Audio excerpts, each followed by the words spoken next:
আসসালামু আলাইকুম। স্বাগতম সবাইকে dish and diary with Obaida's family ব্লগে। আশা করছি সবাই ভালো আছেন। আলহামদুলিল্লাহ আমরাও ভালো আছি। শুরু করছি নতুন একটি ব্লগ। যেহেতু সিজন চেঞ্জ হচ্ছে সেহেতু বেশিরভাগ মানুষেরই জ্বর, ঠান্ডা, কাশি লেগে আছে। আমাদেরও ব্যতিক্রম না, তাই মশলা এবং তুলসী পাতার চা দিয়েই সকালটা শুরু করলাম। এই মশলার পানীয়টা ঠান্ডার জন্য খুবই উপকার, আপনারাও চাইলে খেয়ে দেখতে পারেন। সকালের নাস্তা করেই রান্নার জন্য প্রিপারেশন নিচ্ছি আমি আর আমার যা মিলে।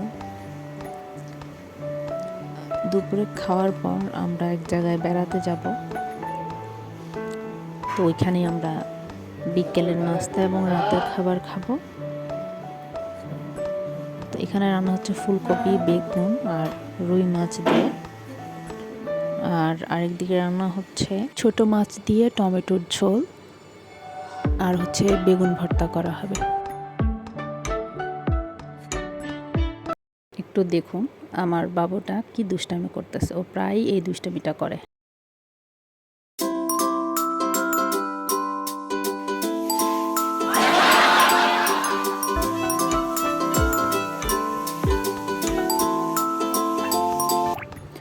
দুপুরে খাওয়া দাওয়া করে আমরা বেরিয়ে গেছিলাম।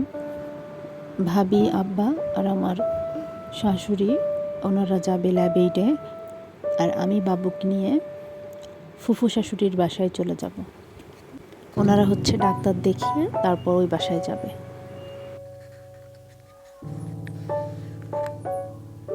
কিছুদিন পর ওনারা কোয়ার্টার ছেড়ে দিবে।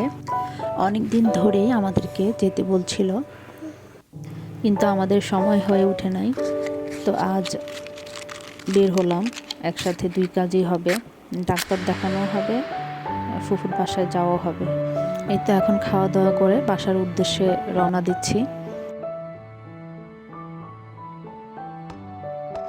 সন্ধ্যায় আমার ভাসুর এবং আমার হাজব্যান্ড ওরাও অফিস থেকে ডিরেক্ট ফুফুর বাসায় এসেছিল, তো ওরাও এখানে খাওয়া দাওয়া করে আমরা একসাথে এখন সবাই চলে যাচ্ছি।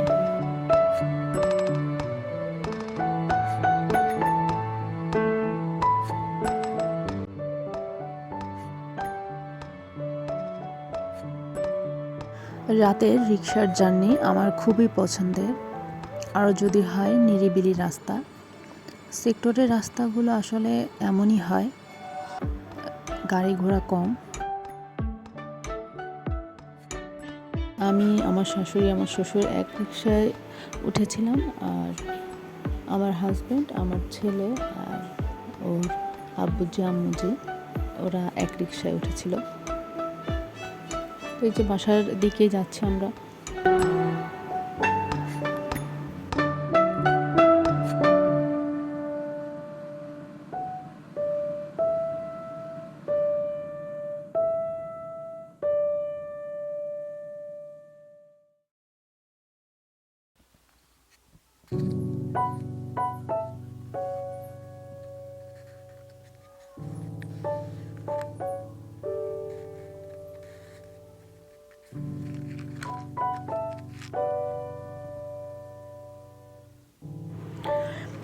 এখানে রেল ক্রসিংয়ে পড়েছি। ট্রেন দেখলেই সেই ছোটবেলার কবিতার কথা মনে হয়। ঝাঁকঝাঁকাঝাঁক ট্রেন চলেছে রাত দুপুরে, ওই ট্রেন চলেছে, ট্রেন চলেছে, ট্রেনের বাড়ি কই।